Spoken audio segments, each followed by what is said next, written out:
Well, Jesus was where he was not supposed to be, a place where Jews did not go. It seems it was a place that supplied the Roman legion, raising swine, anathema to Jews, in order to feed this Roman army. So Jesus was in the place where he was not welcome, in the midst of people who did not look like him, among people suspicious and hostile. And suddenly a man jumps out from among the dead, fury and foam, unrestrained strength, danger to all. The townspeople tried to shackle him, to keep him from hurting someone. Locking up is how we have always addressed deep, dark anguish of the soul. As I said, the demons of the man were not mental illness. This is not a primitive description of a psychological disorder. The demon-possessed man was consumed by rage. Violent anger possessed his thoughts and controlled his being. Everything made him angry. Any comment, however innocent, he took the wrong way. Every glance his way, he considered criticism. Just walking into the same room he saw as an attack on his person. He was consumed with rage. And Jesus steps out of the boat, and before he can even retrieve his luggage, the raging man confronts him. "What are you looking at? What do you want, you so-called son of the Most High God? Leave me alone!" Anger is a normal human emotion. Anger is a healthy expression of displeasure or annoyance. And outrage is normal, the reaction to affront to one's basic values. Anger and outrage are normal, acceptable emotions, but rage is something different. Rage is an invasion of one's being.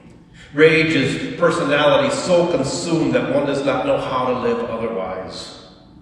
Rage is a demon that does not belong to human experience. It is a demon that disrupts community and endangers citizens and strikes fear and stunts joy. Rage invades our neighborhoods even now.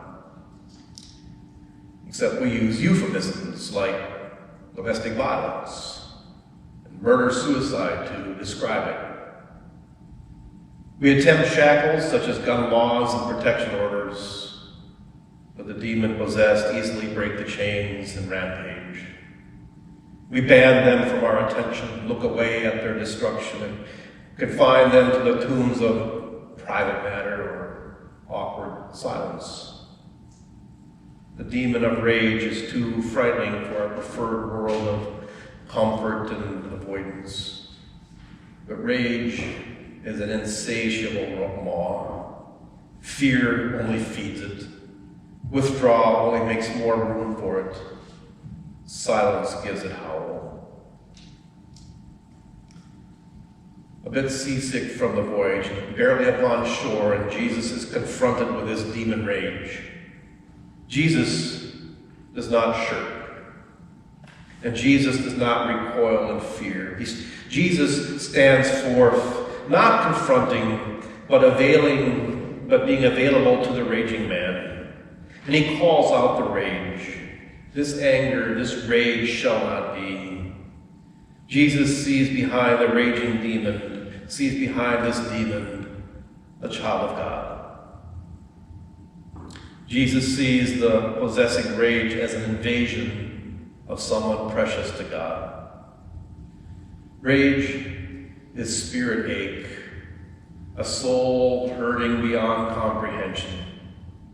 The pain is so great that no other way can be seen. And the pain consumes every thought. And the pain cuts off every voice of reason. And Jesus stands forth, not confronting or overpowering or offering insipid ideas, but Jesus stands forth to find this divine child within. Extreme rage ranges our nation, a simmering ember quickly inflamed. Domestic violence is one manifestation of the twisted myth of what it means to be a man in America. Our culture has eroded to where appropriate masculine behavior glorifies aggression and violence and dominance. Frustrations with finding a job, unfulfilled dreams, an unrealized ideal of success, limited skill relating to others, emotional insecurity, all contribute to the simmering rage of challenges to manhood. But Jesus stands forth. And Jesus is example of what it means to be a man in the fullest sense. Jesus is no softy. He doesn't flinch at aggression. But Jesus also does not counter violence with violence. Jesus is role model for what it means to be a man. And as a role model for men, Jesus stood clearly for the well-being of others. And what it means to be a man is to be of service to others, for what is good and right for all people, for making the world a better place. Jesus gave his attention to whoever came into his path. To-do lists and goals and time constraints did not stop him from pausing and giving attention in the moment. Jesus conducted his life at the service of others, not self first, but what builds up and makes good for others. It does not matter who showed up. Jesus took time for the noisy children disrupting important adult conversation.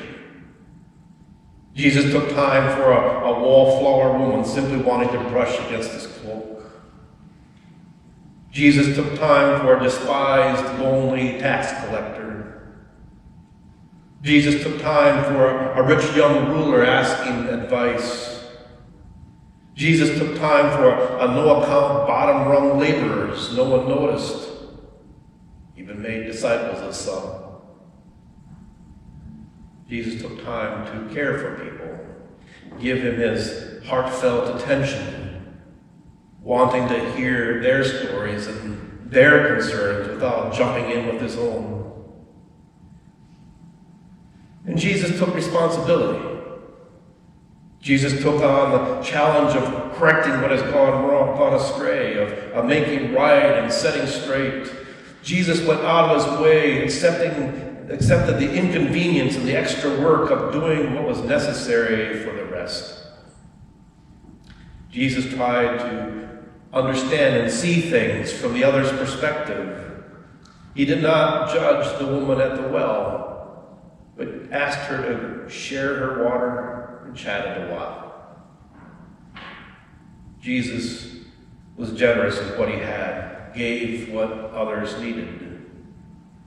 When a wedding reception was about to turn to disaster, he quietly gave what was needed to preserve the groom's dignity. And in the end, Jesus defied the corrupt powers and exposed their unjust ways, even when it meant bearing their wrath and punishment. So it is no surprise that Jesus gently addresses the man within, calling out the rage consuming, recognizing the child of God he is, honoring him as a man, loving him as a brother. Jesus sees the child of God within you too. Jesus sees you also. No judgment, no flinching, just a desire to see you for who you are, happy to share some time with you. Amen.